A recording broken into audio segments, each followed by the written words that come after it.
Welcome back to the Astrology for Liberation podcast. I'm Elisa, your astrologer and guide on your path to freedom and fulfillment. As the moon enters Aquarius, Sunday, February 27th at 10:36 a.m. Pacific Standard Time, 1:36 p.m. Eastern Standard Time, and that's 6:36 p.m. Greenwich Meridian Time. And it's quickening the pulse of liberation with its influence from disruptive Uranus. The moon in Aquarius brings out the unconscious rebel in everyone. And on Monday, the moon will amplify unpredictable shifts as it squares Uranus and Taurus, and then conjoins the quick mental processes of Mercury in Aquarius, and then reflects insights about the meaningful changes Saturn in Aquarius has been slowly working on toward a more progressive and inclusive future. There's even more Aquarius on the horizon, as both Venus and Mars will enter Aquarius next Sunday, and they'll immediately make a second passionate Venus-Mars conjunction at 0 degrees of Aquarius. That's the same degree of the Jupiter-Saturn conjunction that began a new 20-year cycle in December of 2020. As I promised then, this is an Aquarian time. It's a revolutionary time when people around the world are breaking the rules and saying and doing what seemed impossible before.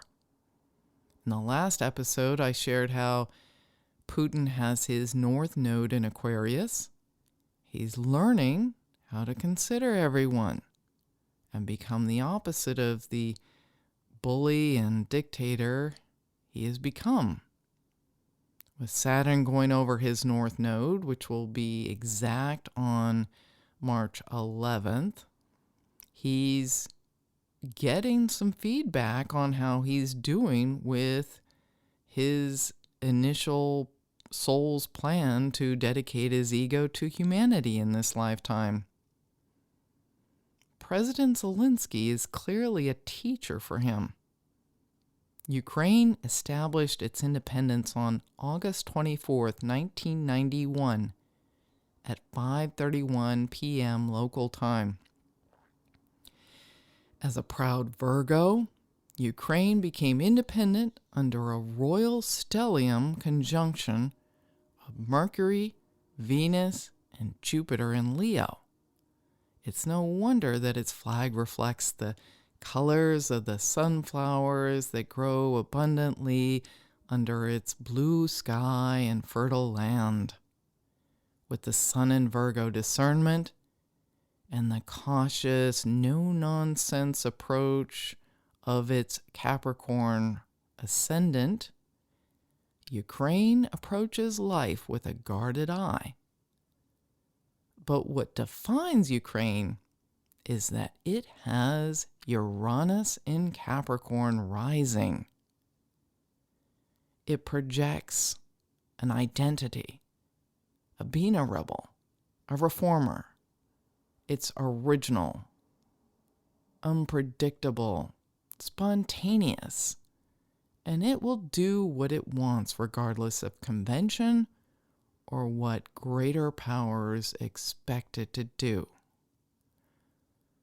Ukraine represents the spark of difference that is Uranus, the modern ruler of Aquarius. Uranus was in Capricorn as the more recent half of the Millennial Generation was born between 1988 and 1996. The first half of the Millennial Generation was born under Uranus in Sagittarius, from 1981 to 1988.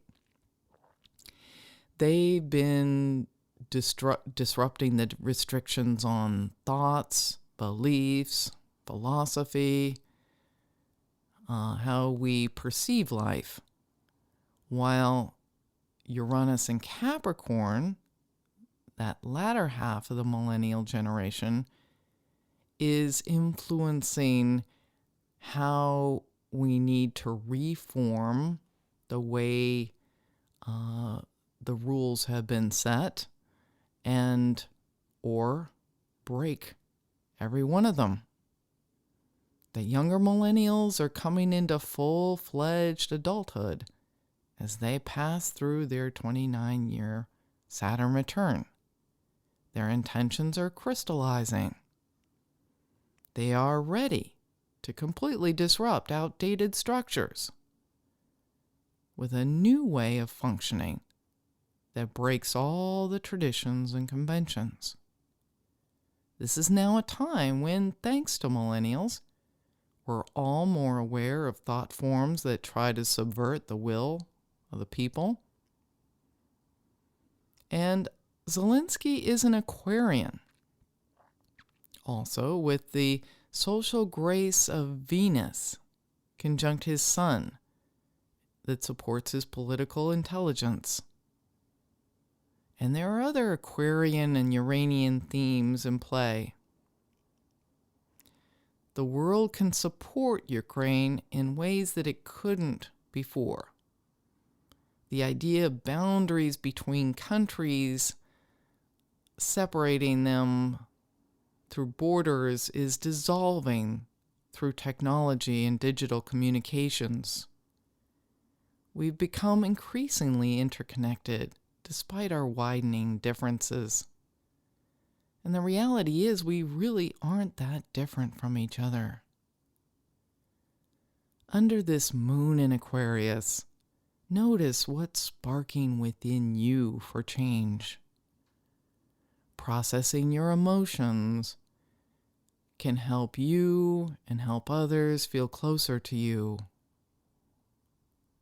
Express yourself without inhibition. Free yourself. In this final phase of the darkening moon, release the blocks within to cleanse and calm your thoughts.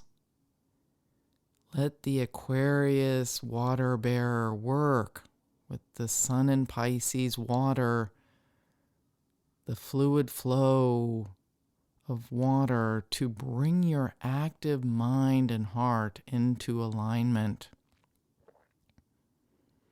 I'll be back on Tuesday, shortly after the moon enters Pisces, with more on the Mercury-Saturn conjunction that perfects on Wednesday, which is the same day as the 12-degree Pisces new moon, and the final Venus-Pluto conjunction with Mars in Capricorn the next day.